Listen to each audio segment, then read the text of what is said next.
Well, happy 2025, Maverick Traders. This is Rob Reinhold, and this is the year in review. We always like to do this at the first of a year where we look back on the year. We look back at the major trends, the major stories, and then we tie it up in a bow, and then we totally forget about it. And it's really beneficial as a trader to stop at the end of the year, run your numbers, and then you can really see how well you did and the things you need to work on. So I highly recommend all of you run your numbers for the entire year. Take a look at return, take a look at win, loss, take a look at profit factor, take a look at Sharpe ratio, whatever it is you want to take a look at, because that is your benchmark for how well you did last year. Now, the thing I love about the turn of the year is that the market has no memory. It doesn't care what you did last year. So what that means is it's not impressed. If you killed it last year and you go into 2025 thinking you are hot, you know what? Guess what? The market is going to slap you down. So stay humble. If you had a great year, that we love when traders have great years, but stay humble. On the flip side, let's say you struggled a little bit. The market does remember. So learn what you can from the previous year, improve, and come back in 2025 and make a good run at it. Let's go ahead and start with just hello, State of the Union. I'm joined by Joe and Corey, and we're going to be taking you through kind of a wrap-up of the year, and also we're going to be going through some of the major themes we think are going to be happening in 2025. But the first thing we like to do, at least I like to do it, Corey doesn't love this, but I love to make predictions. Let me tell you why I love to make predictions. I've been a trader now for 28 years. 28 years. I have been wrong, if not thousands of times, tens of thousands of times, and maybe even 100,000 times at this point. I have no ego. I will say whatever dumb stuff I want, because when the data comes up and it tells me I'm wrong, I will simply just change. I'll simply just change. So these were the predictions we made last year. We were bullish equities. We said S&P was going to be up somewhere around 5 to 15%, international a little bit better. Well, we're going to give ourselves a solid B on that one. The S&P was up about 22%. So we were not as bullish as we should have been, but international landed right in that area. Now, we had a very controversial rate cut call last year because the market was looking for like 4 to 5 rate cuts. And we said there's going to be none. No rate cuts whatsoever. That was definitely against the consensus. And Corey, what did you say that Goldman had as their estimates for the year? Yeah, Goldman came in with 6 rate cuts expected, which, we said right out of the gates, we didn't see anywhere close to that many rate cuts. And I mean, to say that there were going to be 0 when the market was expecting 4 or 5 and Goldman was expecting 6 was quite controversial.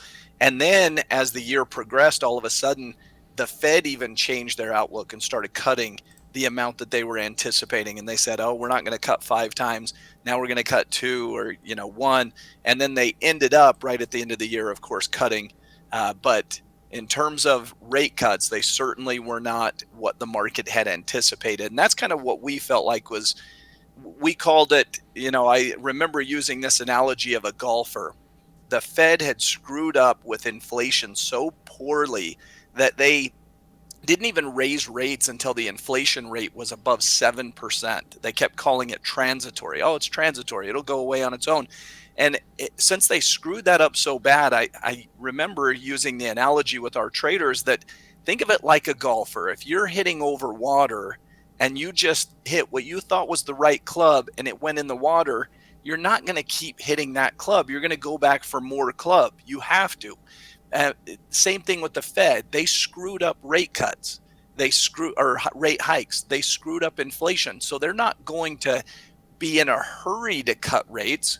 They're actually going to want to be behind. They're going to want to make sure that if they err on the side of waiting too long and making sure that inflation is under control, because they can't afford to keep screwing up inflation. So that was our analogy. That was our thought. And I would say we hit that one pretty well in terms of expecting fewer rate cuts than the market had anticipated. I agree. Maybe that's a B plus instead of a B. We definitely nailed the 10-year between 3.7 and 5%. It was actually 3.7 to 4.6% or maybe 4.8% on the upside. So we definitely nailed that one. Our call on commodities was oil flat, materials and metals up. That's exactly what happened. Oil was basically flat for the year, and I think gold was up about 18% for the year. We called the dollar and the pound strong. Those were the two strongest currencies for the year. We said the Aussie Kiwi were going to be weak. Those were the weakest currencies of the year. And we said that crypto was going to have an up year, but we did say it was going to be less than last year. And that was not the case. It was a little bit more than last year. Last year, cryptos had a nice run, but this year, the run was even better. So look at that. I'll give us a good solid A or B. Now look, there's been times where we make predictions where we get Fs. And guess what? Who cares? It doesn't matter because we trade the price action.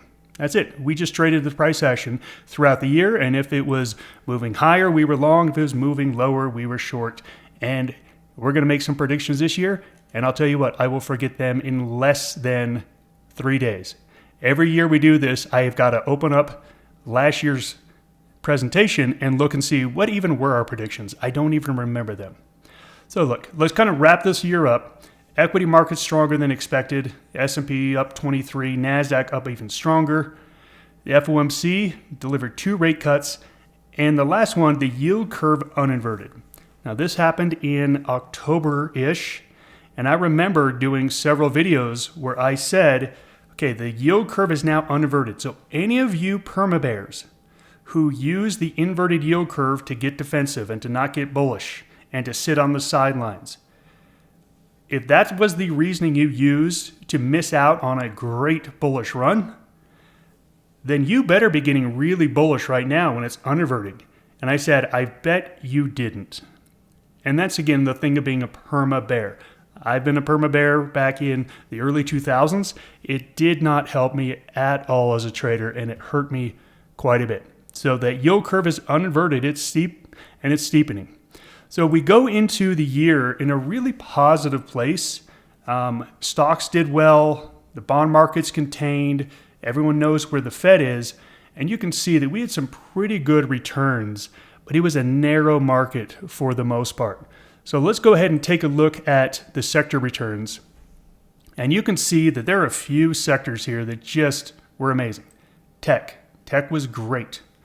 And telecom or communication services.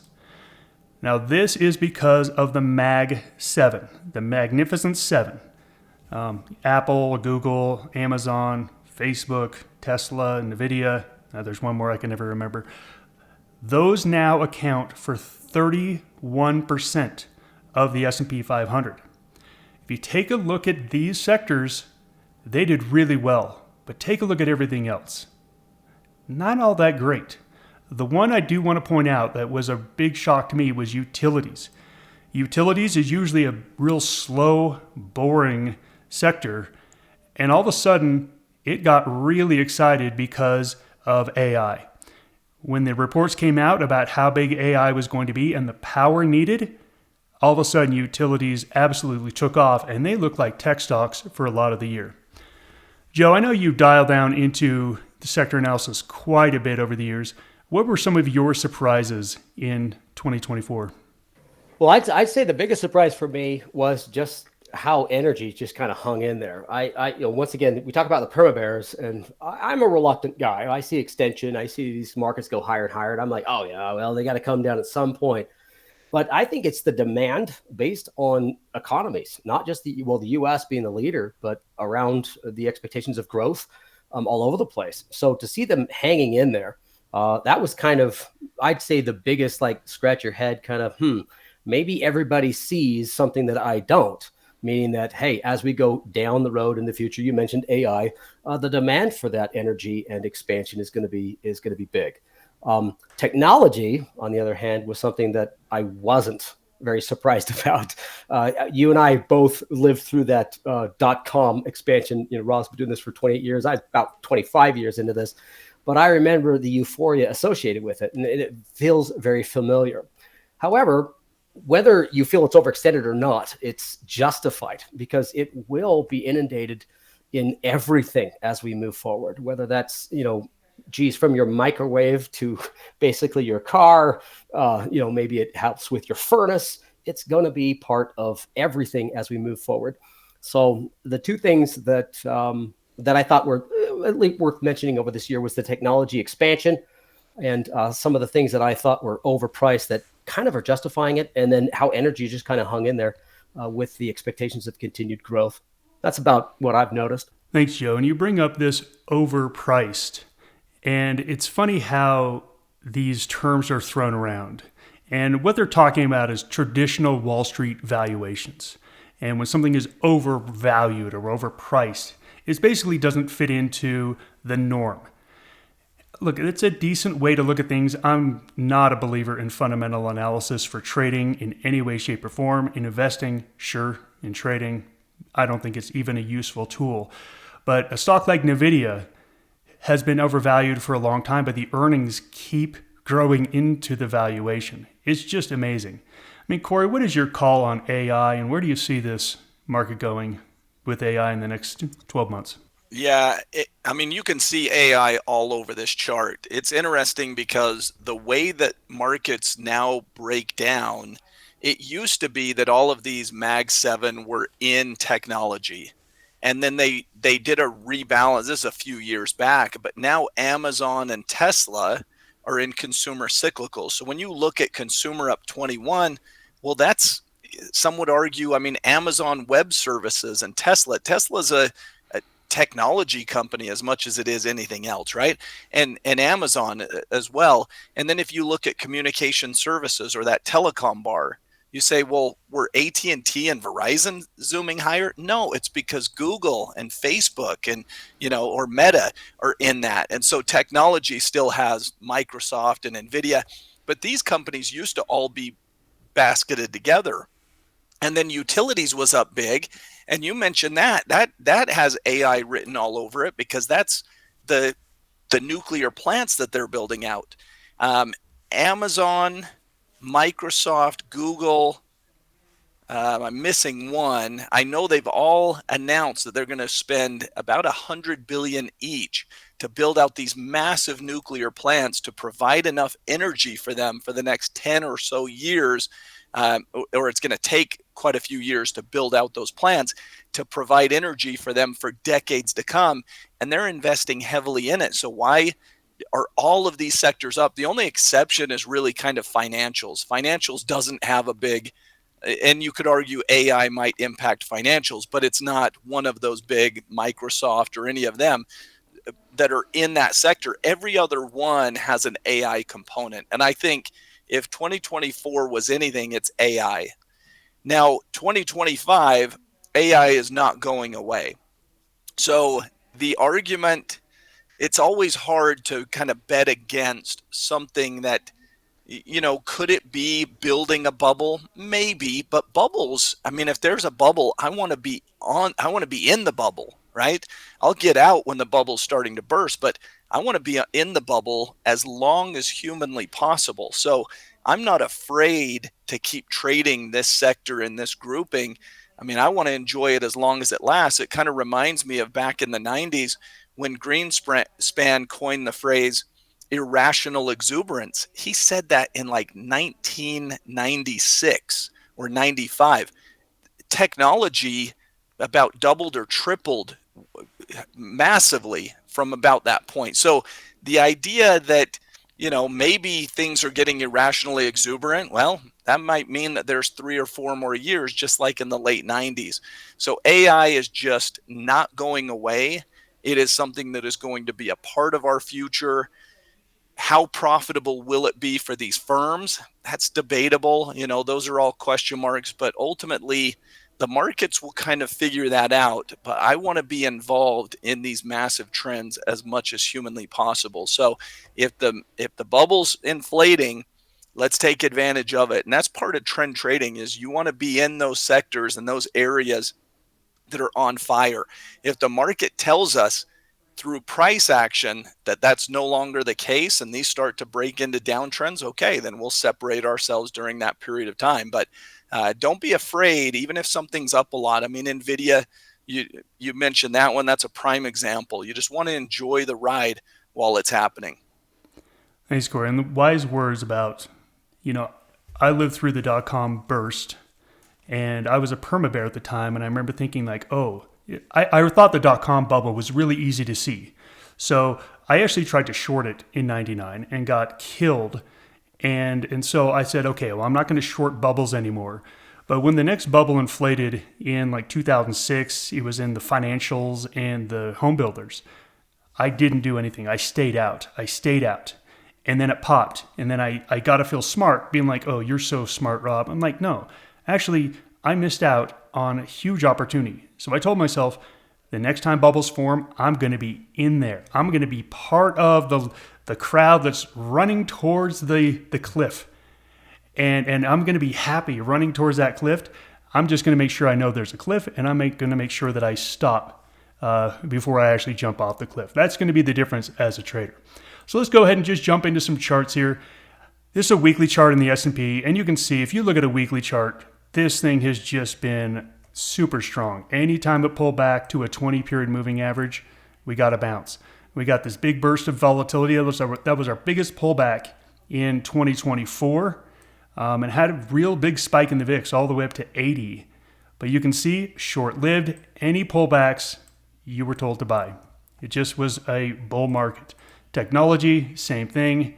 Had a deep pullback in July all the way to the 50, but had a nice bounce. Taking a look at weekly charts, we're still in uptrends. The U.S. has absolutely outperformed the rest of the world. And that was one of my big questions about next year was, is the U.S. going to continue to outperform the rest of the world? And another question, are the large cap techs going to continue to outperform? Now, I will admit it was an annoying year when we had, so I remember back in April and May, the S&P and the Qs were going up because of the Mag 7. They were on fire. Everything else was flat to down. And it was annoying. It was annoying because my style of trading, where I do basket trading, I was overly long, but I didn't want to get too concentrated in those hot sectors. And it was again, a frustrating time. Made a little bit, but not like it should have. And then that happened again in December. I would love to come on here in 2025 and say that that is going to change, that this market is going to broaden, and that the underperforming stocks of 2024 are going to become the outperformers, and the Mag 7 is finally going to calm down. I want to say that so bad, but I'm not going to say that because I think large cap tech stays strong. I know, Joe, you kind of mentioned that too. What was your thoughts of the market being so narrow in 2024? Well, it's frustrating. We spend a lot of time and take pride in market analysis, corrections and profit taking, and hey, here comes a slew of, a bearish surge, so on and so forth. And bearish movements are aggressive, they're fast, but then they correct. It takes a lot of discipline to kind of make sure that you don't outthink yourself. And what I mean by that is there's no such thing as too high, and there's no such thing as too low. And if 20 plus years in the markets have taught me anything, it's that. So when you expect something to turn, and it's kind of a joke that we have with us here at Maverick is, if I think something's coming down, it's probably going to go higher. So until it changes, it's best just to step back. And greatest ever thing that Rob says a lot is plug your nose and buy it. I don't see any change, at least at the beginning of the year. It's going to have to be something fundamental. It's going to have to be something tangible, something you can measure, some sort of panic sell-off or some sort of missed whatnot or restrictions. A lot of the companies that are expanding, whenever they run into restrictions or they get, all sorts of lawsuits or antitrust stuff, that's the only time you're going to break down a bulldozer, or I should say the mammoth that is this AI search. So it's best just to kind of identify it as such, be very cautious with it when you want to buy into it and pick your spots when you can. It's best just to always trade the markets in front of you. But the large cap tech, the darlings, they refer to them, I don't see them changing much. Maybe traders will get a little bit, quote unquote, bored of it, but that's going to be sentiment. But until there's something fundamental attached to it, we shouldn't expect anything but the same, at least in the first part of the year. And that is the annoying part. But look, we always have a saying in Maverick: trade the market in front of you, not the market you want it to be, not the market you think it should be. I would love that if the Mag 7 went away and we could just have basically not random movements, but movements like we had 20 years ago where the markets all moved together. But we just aren't in that kind of market, and that's just wishing away reality. So here are the predictions for the year. We think the S&P is going to underperform just a tiny bit. Qs are going to outperform just a tiny bit. So again, we talked about the average was 11%. So again, a little bit underperformance in the SPX, a little bit outperformance in the Qs. I said this before the election, and I said, I don't think it matters who wins the election. I think we're going to get a correction in the first of next year.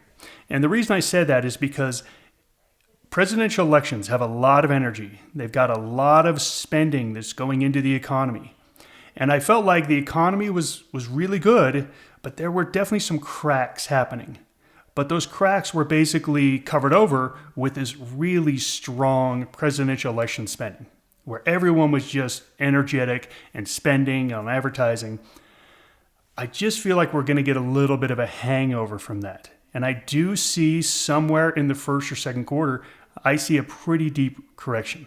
And I actually think the first half of next year is not great. It's not going to be great. I do see the second half being better. I think one of the things that is going to be a worry for the markets in the first, probably starting January 20th, is the new administration wants to enact some policies that are potentially bad for the economy. Tariffs and some deportations, depending on how much they decide to push that, I think that's going to potentially scare the market and could cause this correction. Ultimately, I think it's going to be too damaging to actually enact all of the policies. And I think it's going to be more of a business as usual in the end. So that's why I see kind of just a lot of unease, a lot of people worried about things first of the year. And then as we get into the flow and the new presidential administration's in there and they figure out what they're doing, I think it goes a little bit smoother. I wanted to go over this real quick. This is the average return after a presidential election, 11%. Here's just all the numbers throughout the years. And you can see the last 4 years, the last 4 presidential cycles, we've definitely seen really big gains on the next year. The question is this abnormal because the average is 11? Or is this the new normal? I guess we'll have to wait and see. Again, I'm a big believer in reversion to the mean. I love reversion to the mean. It always works in the end, but it never works on the timing you think it will. So it doesn't really do great as a predictive indicator, but these are just some numbers that I'm looking at to base everything on. Hey, Rob, this does show that Richard Nixon was a terrible president. I think no, I'm kidding. But as we look at these numbers, it's almost as if the Fed has more impact than the president, which, if you look at economic policy and how things have changed, of course, Ben Bernanke in Barack Obama's first term there basically went with quantitative easing. It was this whole different way of approaching things, right? And then we went through QE2 and we went through Operation Twist, and we've done all these things where the Fed is more heavily involved, and there's been more debt explosion and all those sorts of things. And I think those have a far greater impact. So when you're talking about a president, I mean, we like to argue back and forth about who would be better for this or for that. But the reality is I'm not so sure the president matters nearly as much as some other characters that are involved in the market, specifically the Fed. So if you were to look at their policies, that's kind of where I would think, why have these last 4 cycles been so robust? I think it's a different way of life in terms of QE and this easy money policy and different approaches where people believe that the Fed has a protective put underneath the market, that it'll kind of come in and bail out risky assets and do these sorts of things. Whether that's right or wrong, I think that's what the market has reacted off of for quite a few years now. Totally agree. And if you take a look at this period right here, we were at 0 to 3% interest rates during this entire period. So I think you're exactly right. I agree. I don't think the president really matters. And look, economic cycles are larger than any president or administration. But I think this right here is testament to super low rates that have lower than they've been in America basically forever for that long of a period of time. And speaking of rates, let's get into our rate outlook here. Let's take a look at the 10-year. This is where the 10-year bond closed at the end of the year. And you can see we just had a range here. Basically went flat, and I think we're going to get flat movement throughout the year. I just think that's it.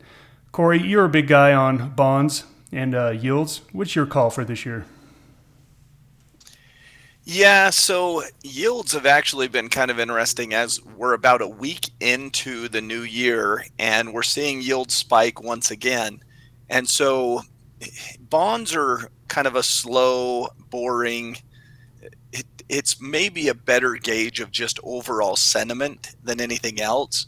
And part of what I think is happening. So if you imagine, why are yields going up? Well, because bond prices are going down, right? They move in opposite directions. So people are selling their bonds. Why are they selling their bonds and taking a loss? Well, they're selling them at a loss because maybe they want to move that money elsewhere. And I think it's an unwind of a huge expectation for a recession. I would put myself, this is why predictions are hard. If you had asked me with all of the things, with inflation spiking to 10% and all, I thought a recession was going to happen. I mean, I was in that camp. Okay, a recession is probably going to happen with the Fed hiking rates. It hiked rates further and faster than ever before in history in that short period of time. That has always created at least a shallow recession. And recessions, by the way, aren't that big a deal. I mean, everyone makes out like recessions are the end of the world. They're normal. They're kind of a normal process of economic cycles that you're supposed to go through. So I'm not afraid of a recession, but I put me in that camp. I would have thought we would have had a recession at some point. But it never happened, right? The inverted yield curve, all these different things, it never happened. And I think it's just a sign. Why do bonds keep going down? Because people keep coming out of the safety trade and they say, look, we've got to stop with this expectation of chaos. And it happens gradually, right? And so more money comes out of the safety trade and goes into more riskier assets like crypto, like stocks, like anything else. That's what a risk-on environment is. It's coming out of safety and it's going into something that's higher levels of risk. Now, the contrarian in me would say, wouldn't it sort of make sense? And I always teach our traders, think backwards. You have to, if I know one thing about the market, it's that in making these predictions, if your predictions are just like everyone else's, you're probably going to be wrong. You have to kind of think like, okay, well, if they were all betting on recession that never came, and now they're moving their money out of the safety trade, wouldn't it make sense that now we're moving towards a recession that's not too far away, that maybe happens in the next year or two, probably not this year, but that starts to come when they're not prepared for it. And that's sort of like if you were watching the VIX, it kind of works that way. When the VIX is down low, everybody's complacent and then all of a sudden they freak out. But when the VIX is already spiked up dramatically, that's usually when the fear's already hit for a few weeks and it's time to kind of bottom out and work our way back up, So it is a little counterintuitive, but that's what I think is kind of the explanation for it, is it's just an unwind of this big expectation for a recession that never materialized. And Corey, what is your call for the FOMC? I've got no cuts this year unless the markets or the economy really takes a tailspin, which I don't see happening. I see the market and I see the economy chugging along just fine, and I think that maybe this is one of those rare years that the economy does better than the stock market. What's your call on FOMC? Yeah, so I think the Fed's guidance is about 2 cuts this year, and I would go the under. I would probably say one. I think there's one more coming, and then I think that's probably about it. I mean, I don't see them being able. I don't think they're in a place. I mean, we've seen unemployment start to peak up a little bit. Now, it's not in bad shape by any means, but it's back above 4%. So when you had unemployment down in the threes and it's coming up above 4 and so on, it's starting to show a little weakness. It may be part of why they've wanted to cut and get out in front of some of this economic weakness, but it's not in a bad spot. So, I've always been of the argument that I think the Fed does too much at levels where it just makes no sense. And this would be a spot where the economy's fine for now. Let's save our bullets and let's make sure that we use them when we need to. It was sort of like when interest rates were at zero and the Fed still had a bond buying program. And I'm thinking, what's your risk and what's your reward here? Your reward is rates are already down in the dumps. They're at zero. I mean, you can't drive them much lower. Sure, we got some negative rates, which was completely backwards in European markets, but the risk to reward doesn't make sense. So I think if the Fed is smart, at most one cut and at least wait for some economic weakness before you really start to use those bullets. Thanks, Corey. And, Fed bashing is one of all of our favorite hobbies. Yeah, absolutely. But look, I'm going to say this. They nailed it this time. They did. They nailed it. I mean, we always talk about the impossible soft landing. They nailed it. So we're sitting at 2.6% year over year inflation. They say they wanted to get down to 2. They don't really care if it gets down to 2. They are very happy at this 2.6. But inflation going forward this year, I've got it stubbornly between the 2.5% to 3% area. I don't think it's going to go down much more because I think the economy is going to stay fairly strong. And I actually think that's one of the reasons why the Fed is a little bit reluctant to cut rates anymore. Joe, what do you think the most likely thing to happen with inflation is this year? Well, that's a tough question to answer. But I say this a lot. If the consumer is strong, if we can borrow money and we're spending and employed, it's going to do what it does. And just to add to that point, Rob, I've never seen a soft landing in my entire life. And I keep saying it over and over where we're doing kind of our day-to-day posts throughout the year. This is new to me. It's fabulous. And what Corey said is great. I mean, they dropped the ball, so they're really slow and reluctant to make, decisions as fast, as they did in the past. And they didn't want to make any more mistakes, right? But it's the consumer. I think a lot of people don't put as much emphasis on the economy and the consumer. If money is available, if you're employed, the consumer will branch out. The consumer will take on risks. They will buy a car. They will invest in the markets. And if that continues and we're stable in that aspect, so I'm going to watch a lot of the unemployment numbers, PCE numbers.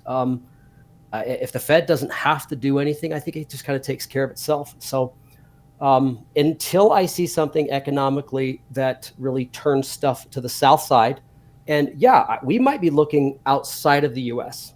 We could see some global stuff maybe start to creep into the U.S., but as far as us specifically, we're stable. I don't see anything changing, at least in the first quarter of this year. That's kind of what I'm seeing. Thanks, Joe. And I totally agree with that. All right, so let's go ahead and just kind of sum up our predictions, and then we will be on our way here. Looking for a mild return in the S&P, a little bit better in the Qs. I think the most likely correction happens in the first or second quarter, and I think it happens based on some fears of tariffs. It looks for, at least right now, we're doing this on January 8th. And at least right now, it looks like the call for broad tariffs applied to everyone and everything is being changed already to limited tariffs. Limited tariffs are a much better thing for the market to handle. So I think if it goes past limited tariffs, I think the market could really freak out about that and potentially see that correction. But as I said, I think by June, everything that wants to have been done, that can get voted on to get done, will have been done, and the market will know exactly where it is. Rates are likely going to stay stable. The Fed is likely going to stay on the sidelines, and this economy is likely to just churn along. And we've seen the stock market do much better than the economy over the past 7, 8, 9 years. I actually think this might be the year that the economy does better than the stock market does, which is going to be a good thing overall. I want to talk a little bit about this year at Maverick, some of the changes that we have. We always like to innovate. We're always growing. We're always doing new things. And we're always adding great new traders. If you have any traders you know of you want to bring on board to Maverick, reach out to one of us. Let us know. We'd love to get them into the fold. We are back to having our summits. COVID really did a number on our summits. We were doing yearly summits all the way since 2010. COVID got 2020. We did 2021, and then COVID got 2022. If you remember, the Omicron virus came back, and then inflation hit, and everything was just so expensive. So we are now back to our summits. We are having our Vegas summit April 26th and 27th. We'll be sending you out all the final information. The final touches are being made, and we'll send out a link with a sign-up form. And if you want to bring a guest, you can bring a guest to attend the meet and greet and to attend the dinner. If you want to bring a trading guest to the summit, you are welcome to bring a trading friend. We will have all that information out to you. One of the things we have on the schedule is to create some courses about how to use AI to improve your trading. This is becoming much more part of the world of trading, and our traders, we need to stay cutting edge. So we'll be creating some content to where you can use AI in your own personal trading. And we're going to use it not to do all the work for us, but basically to help us make sure we're doing it right. And number two, to speed the process up. When I started trading, backtesting was printing out charts on a copier, covering it with a black piece of paper and moving the paper slowly each candle and writing where I would buy and sell. Okay, that was backtesting. And you had to print out a bunch of stuff, and it took forever to do. AI is going to change all that. AI is going to make it to where backtesting can be done very, very quickly and very efficiently, and then you can make tweaks, you can make suggestions, you can do A/B testing. We're going to be showing you how to do all of that this year. And for any of you who are interested in trading futures, we are going to be adding futures trading courses and full futures trading to the Maverick Currencies division. We have one division of stock and options, which is Maverick Trading. We have another one of Forex, cryptocurrency, and now futures at Maverick Currency. So if you are interested in trading futures, reach out to one of us and we will get you information on that. Thank you so much for joining us, and we appreciated all your hard work and dedication in 2024. Hey, let's go take on 2025 and make it our best year yet. Goodbye, everybody.